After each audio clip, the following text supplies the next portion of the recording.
Well, I'm now joined by my friend and colleague Gwen Morrison, the CEO of the store for the Americas, and Amy Vener, who is the retail vertical strategist at Pinterest. Thanks very much indeed for joining us.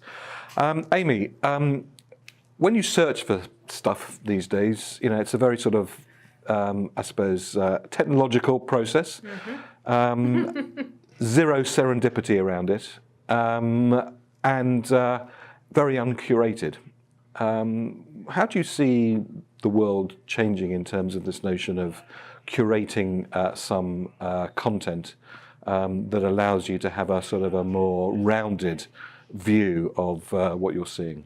I think from a Pinterest perspective, we see the camera as the new keyboard. So giving people tools to then see the world and discover visually things in the real world or inside of a store that speak to you and find ideas that are related to that. And so being able to save those ideas onto boards and hand curate the name of that board creates all these data points that allow us to help make your content more relevant every time you experience a search or go to the home feed on Pinterest.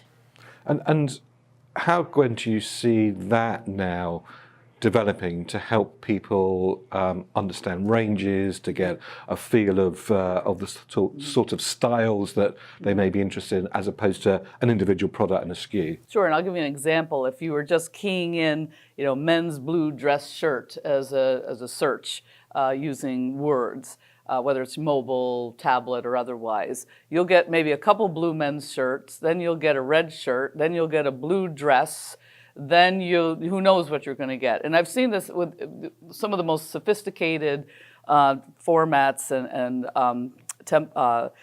channels that just somehow lose the direction of where this consumer is going, and it just kind of falls apart. So what we're finding is in visual search, there's more inspiration and more of like a connection to the imagery, and building on images like this image, you actually get much more of a curated catalog, if you will, whether it's something that's provided by a retailer, a brand, or maybe an individual that's putting, inspiring boards together about a vacation.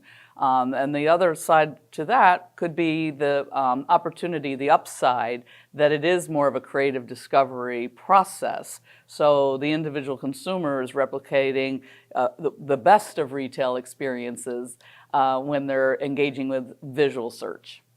Now, I suppose Pinterest used to be centered around, or maybe it still is, we'll find out in a minute, centered around individuals creating boards, creating their own community.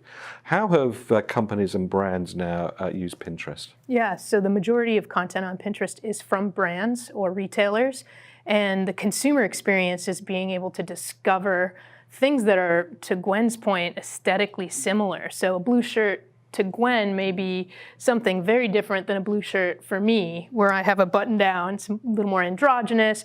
You'll probably have something that's a little more stylish, but the idea that you can create these experiences where it's a personal experience for me based on the brands and styles that I'm attracted to. And I can then curate that by saving, again, the content, and then it just makes my home feed smarter with what things I'm shown at what moment I'm looking. And what do smart retailers, brand owners now need to know about optimizing for Pinterest? I think brands need to remember that what's important isn't necessarily just that last signal of intent before the purchase. What's important is being able to introduce your product, your brand at the moment, at the early stages before someone decided what it is they were going to buy. They have an idea of what they want.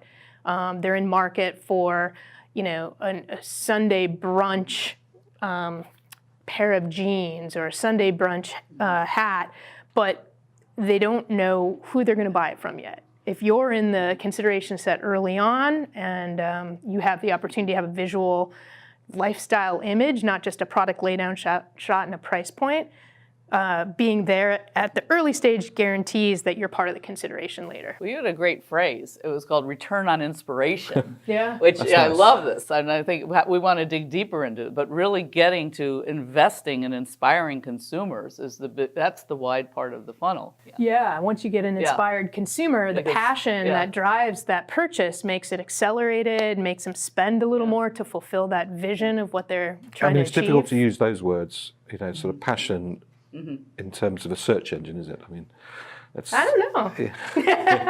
but that's maybe what it was coming to, because you were talking about these attitudes of consumers based on their aesthetics and their likes as a new kind of currency, a new lens in which to look at consumers based on common interests. Yep. And what's the term you had for that? That was Now you're catching Okay. me off guard. I don't remember the term I used. but I think of I said we've come a long way from pools and patios, where we used to define consumers by zip codes and where they live and do they have a deck or a pool, and now it's really like, I like this chair. Yes. So I know it when I respond see to it. a style. I know it when I see it. That and feeling. what change and influence is this all having in terms of sort of what one would typically call the path to purchase, although life's changed a lot, in terms of the way in which consumers are using these types of tools along their journey of interest to purchase? Yeah, I mean, when I look back at pre-phone in my pocket, able to access anything, the physical store was how I found out about possibilities in my life. And so, to your point, I think the opportunity is being part of that experience visually.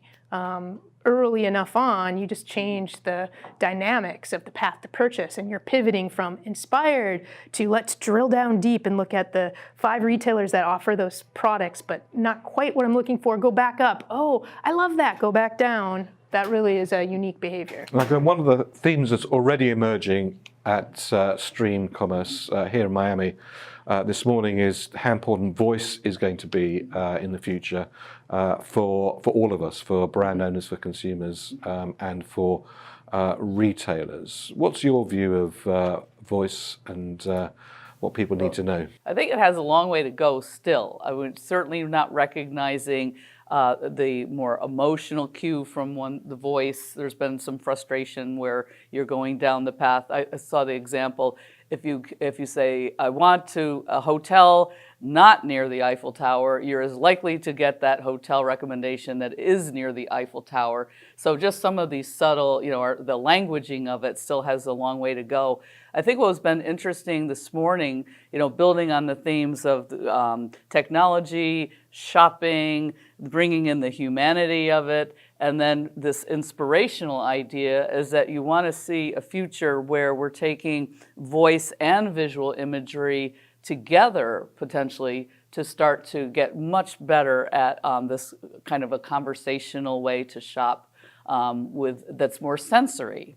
So that really, to me, is the leap, is going from this very kind of this rote behavior, I want another this, I want another that, click, click, click, to an experience that allows people to feel like they're interacting with the world and with the world's great retailers. I mean, digitally, we started sort of with the least human way to search for things, which is with texts and words.